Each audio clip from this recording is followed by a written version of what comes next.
Les entreprises pour la cité sont un réseau d'entreprises, 200 grosses entreprises et puis plus de 3000 voire 4000 petites et très petites entreprises parce que nous abritons la charte de la diversité partout en France. Nous sommes un réseau d'entreprises engagées dans l'innovation sociale au travers des enjeux sociaux et sociétaux. Le réseau se positionne comme un acteur engagé, influent. La voix des entreprises ne doit pas subir mais être en interaction avec tout ce qui peut se passer et présent vraiment un ancrage territorial fort parce que c'est au niveau du local qu'on peut exercer une influence nationale et réciproquement d'ailleurs. L'entreprise de tout temps a eu un rôle majeur dans l'intérêt général. L'entreprise a été, est et sera un acteur incontournable de l'intérêt général. Maintenant, il faut le positionner.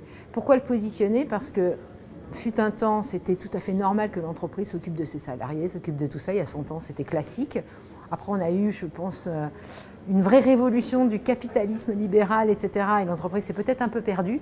Et aujourd'hui, effectivement, elle se retrouve. Elle s'est retrouvée grâce à toutes les incitations aussi qu'il y a eu en faveur de ce mécénat, etc., qui sont fondamentales. Et surtout, aujourd'hui, on se rend compte que les pouvoirs publics ne peuvent pas tout faire, les associations ne peuvent pas tout faire, et les entreprises ont un réel rôle à jouer avec les pouvoirs publics et les associations pour avancer et faire avancer l'intérêt général, c'est-à-dire le nouveau prisme de la société aujourd'hui, c'est que le tout doit être gagnant-gagnant pour tout le monde et on doit faire avancer les sujets sociétaux avec l'entreprise.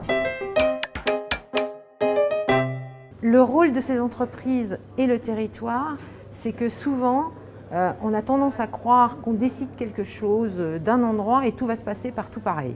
Non. Un territoire, ça a une spécificité, ça a une logique, ça n'a pas les mêmes besoins, ça n'a pas les mêmes enjeux.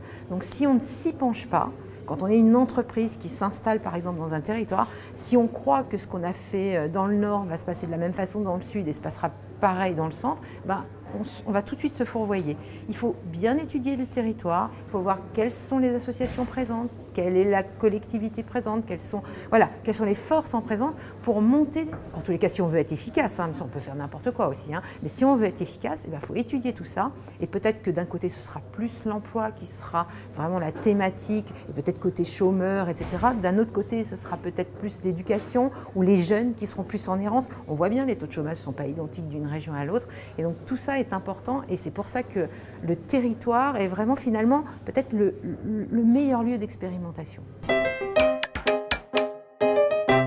Une entreprise s'installe quelque part en général, voire à plusieurs endroits. Donc elle est sur un territoire. Donc elle doit réfléchir à comment se faire accepter de ce territoire. Ce n'est pas au territoire de s'adapter à l'entreprise, mais c'est bien à l'entreprise de s'adapter au territoire. Elle a des collaborateurs. En général, ces collaborateurs vivent sur les territoires, rencontrent des gens, parlent avec d'autres. Et bien tout ça, c'est une communauté en fait qui permet de se dire quelles sont les problématiques.